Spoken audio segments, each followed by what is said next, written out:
Hello friends, welcome to Shruthi's food lab. ഇന്ന് നമ്മൾ ഉണ്ടാക്കാൻ പോകുന്നത് മുട്ടയും ഗോതമ്പ് പൊടിയും ഒക്കെ കൊണ്ട് ഈസി ആയിട്ടുള്ള ഒരു 4 മണി പലഹാരമാണ്.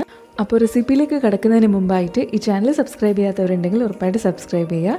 സൈഡിലുള്ള ബെൽ ബട്ടൺ എനേബിൾ ചെയ്തിട്ടുണ്ടെങ്കിൽ നമ്മുടെ ലേറ്റസ്റ്റ് അപ്ഡേറ്റ്സ് എല്ലാം നിങ്ങൾക്ക് കിട്ടുന്നതായിരിക്കും. അപ്പോൾ നമുക്ക് റെസിപ്പിയിലേക്ക് കിടക്കാം. അതിനായിട്ട് ഞാനിവിടെ 2 കപ്പ് ഗോതമ്പ് പൊടി എടുത്തിട്ടുണ്ട്. അതിലേക്ക് ആവശ്യത്തിന് ഉപ്പ് ചേർത്ത് കൊടുക്കുക. 1/4 ടീസ്പൂൺ മഞ്ഞൾപ്പൊടി ചേർത്ത് കൊടുക്കാം. 1/4 ടീസ്പൂൺ കറുത്ത എള്ളും കൂടി ചേർത്ത് കൊടുക്കുന്നുണ്ട്. ഇത് നന്നായിട്ടൊന്ന് മിക്സ് ചെയ്തെടുക്കുക. ഇനി ഇത് വെള്ളം ഉപയോഗിച്ച് നന്നായിട്ടൊന്ന് കുഴച്ചെടുക്കാം. ഞാനിവിടെ 1 കപ്പോളം വെള്ളം ഉപയോഗിച്ചിട്ടുണ്ട്. ഇത് ചപ്പാത്തി മാവ് കുഴയ്ക്കുന്ന പോലെയാണ് നമ്മൾ കുഴച്ചെടുക്കേണ്ടത്. അതുപോലെ നിങ്ങൾക്കിത് കുറച്ച് ക്രിസ്പി ആയിട്ടാണ് വേണ്ടതെങ്കിൽ ഒരു 1/4 കപ്പ് റവ കൂടി ആഡ് ചെയ്യാം കേട്ടോ. നിങ്ങൾക്ക് മഞ്ഞൾ വേണ്ടാന്നുണ്ടെങ്കിൽ ചേർക്കണ്ട കേട്ടോ. ഞാൻ ചെറിയൊരു കളറ് വ്യത്യാസത്തിന് വേണ്ടിയിട്ട് ചേർത്തതാണ്. ഇനി ഇതിലേക്ക് 1 ടീസ്പൂൺ എണ്ണയും കൂടി ഒഴിച്ച് ഒന്നുകൂടെ കുഴച്ചെടുക്കാം. ഇതിപ്പോൾ നന്നായിട്ട് കുഴച്ചെടുത്തിട്ടുണ്ട്. ഇനി ഇത് നമ്മളുടെ മസാല റെഡി ആവുന്ന വരെ മൂടി വയ്ക്കാം.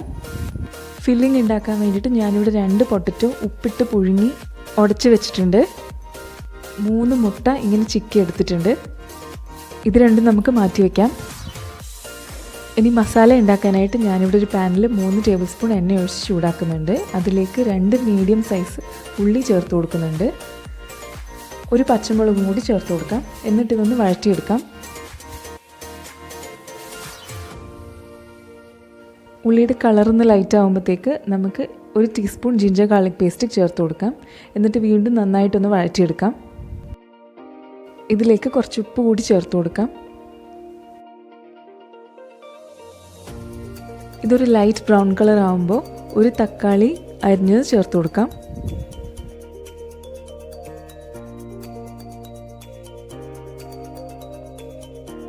തക്കാളി ഒന്ന് സോഫ്റ്റ് ആവുന്ന വരെ നമുക്കിതൊന്ന് കുക്ക് ചെയ്തെടുക്കാം.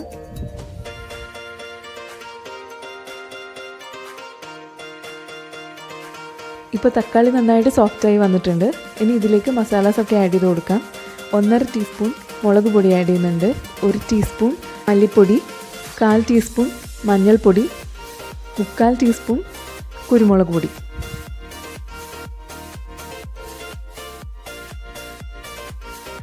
ഇനി ഇതിൻ്റെ പച്ചമണം മാറുന്ന വരെ നമുക്കിത് നന്നായിട്ട് വഴറ്റിയെടുക്കാം. 1 ടേബിൾ സ്പൂൺ വെള്ളം കൂടി ഒഴിച്ചൊന്ന് വഴറ്റിയെടുത്തതിന് ശേഷം മല്ലിയില ചേർത്ത് കൊടുക്കാം.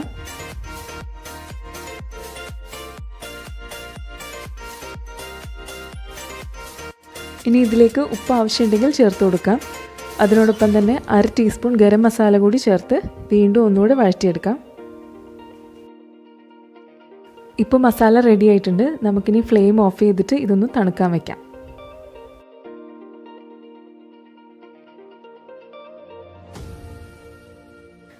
ചൂട് മാറിയതിന് ശേഷം നേരത്തെ നമ്മൾ എടുത്തു വെച്ച ഉരുളക്കിഴങ്ങും മുട്ടയും കൂടി ചേർത്ത് നന്നായിട്ടൊന്ന് മിക്സ് ചെയ്തെടുക്കാം.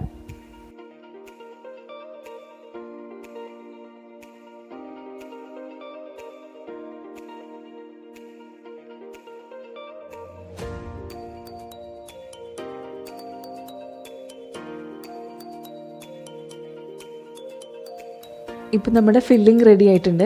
ഇനി നമുക്ക് മാവ് എങ്ങനെയാണ് പരത്തിയെടുക്കുന്നത് നോക്കാം.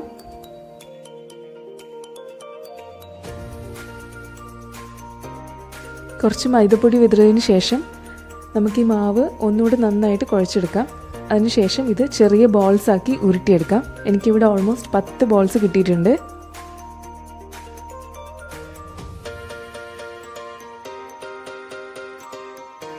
ഇതിന് ചപ്പാത്തി പരത്തുന്നതിലും കുറച്ചുകൂടി ചെറുതായിട്ട് പരത്തിയെടുക്കാം. ഒരു കൈവെള്ളൻ്റെ സൈസ് മതിയാവും.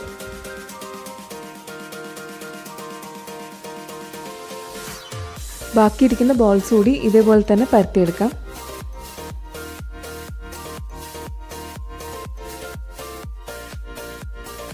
ഇനി ഇതെങ്ങനെയാണ് മടക്കിയെടുക്കുന്നത് നോക്കാം. അതിനായിട്ട് ഞാനിവിടെ ഒരു ഷീറ്റ് എടുത്തിട്ടുണ്ട്. അതിലേക്ക് അതിൻ്റെ സെൻറ്ററിലായിട്ട് ഫില്ലിംഗ് ഇട്ട് കൊടുക്കുന്നുണ്ട്. അതിന് ഇതുപോലെ മടക്കിയെടുക്കാം. എന്നിട്ട് സൈഡ്സ് ഇങ്ങനെ ചുരുട്ടി വയ്ക്കാം.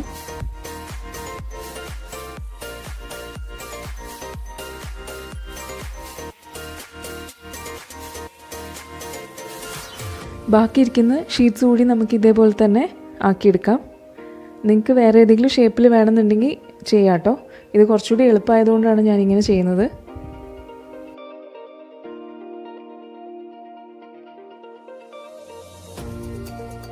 ഇനി നമുക്ക് ഫ്രൈ ചെയ്തെടുക്കാം. അതിനായിട്ട് ഞാനിവിടെ ഒരു പാനിൽ കുറച്ച് എണ്ണ ഒഴിച്ച് കൊടുത്തിട്ടുണ്ട്. എണ്ണ ചൂടായതിന് ശേഷം നമുക്കിത് ഈ റോൾസ് ഇങ്ങനെ പ്ലേസ് ചെയ്ത് കൊടുക്കാം. നിങ്ങൾക്ക് വേണമെന്നുണ്ടെങ്കിൽ ഇത് ഡീപ്പ് ഫ്രൈയും ചെയ്യാം. നമുക്കിത് മീഡിയം ടു ലോ ഫ്ലെയിമിൽ വെച്ചിട്ടാണ് ഫ്രൈ ചെയ്തെടുക്കേണ്ടത്. രണ്ട് സൈഡും ഗോൾഡൻ ബ്രൗൺ കളർ ആകുമ്പോൾ നമുക്കിത് മാറ്റാം.